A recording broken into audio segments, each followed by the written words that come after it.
Well, the government has a budget that it's laid out for the next financial year, but that's not actually the news today. We're here to talk about asset sales. The government has released its plan on what it wants to do, a wish list, if you would like.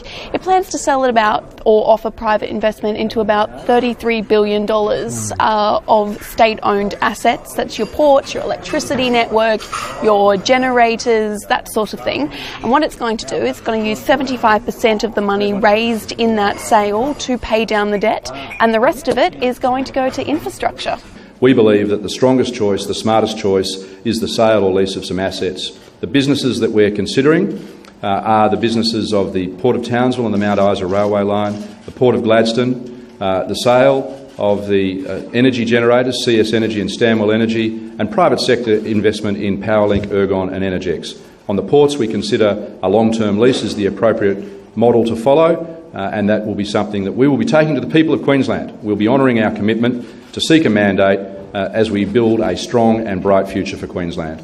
So what they've done is they've identified particular interest groups, if you like, that would benefit from the $8.6 billion in infrastructure they want to set aside. So there's a South East Queensland roads component, there's a rural roads component, there's the Brisbane Underground bus and train component. Interestingly, there's also a regional roads component because a long time ago, but for a long time, there's been a project to put a rail project up to the Sunshine Coast called the Camp Cost Project.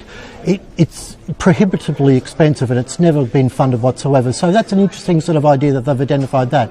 There's a couple of $100 million set aside for a cultural fund and things like that. So better schools, there's $100 million set aside for things like that. So they've identified areas from which these assets are. It's a bit of a teaser for voters and things like that. We are absolutely convinced that not only is it the smartest choice, it's the strongest choice to make to pay down that debt, to get Queensland back on a track and to enable us to invest in the vital infrastructure and services that we know are going to be necessary with a growing population and an ageing population. You could call it the budget that the government wanted to hand down but was unable to. So it spent the entire 2 and a bit years talking about the debt problems that it has, why it can't spend money, and for a third budget, and one particularly that's coming before an election, it's not particularly exciting. I think vanilla is probably the best description for it. So what they're going to do is they're going to give you this plan and they're going to spend $5.2 million selling it to you,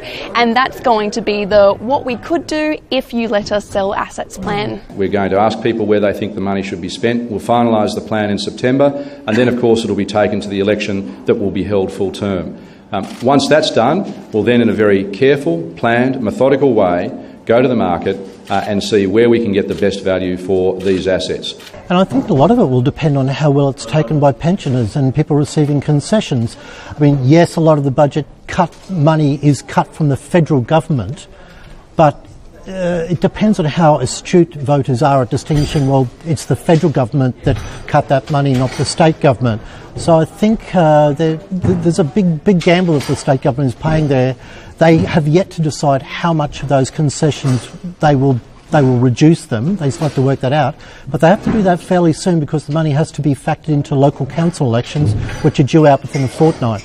So what Tony's talking about there is the federal government has cut about $230 million over the next few years in its concession payments to the state. So this year it's going to be about, or this coming financial year, that'll be about $50 million or so. And what that's going to be is it's going to mean some sort of cut to pensioners and senior cards for those concessions that they get for things like rates, their rate notices, electricity bills and things like that, public transport, all of those things. So the state's not cutting its contribution, but it also is not topping up everything that the federal government has taken away.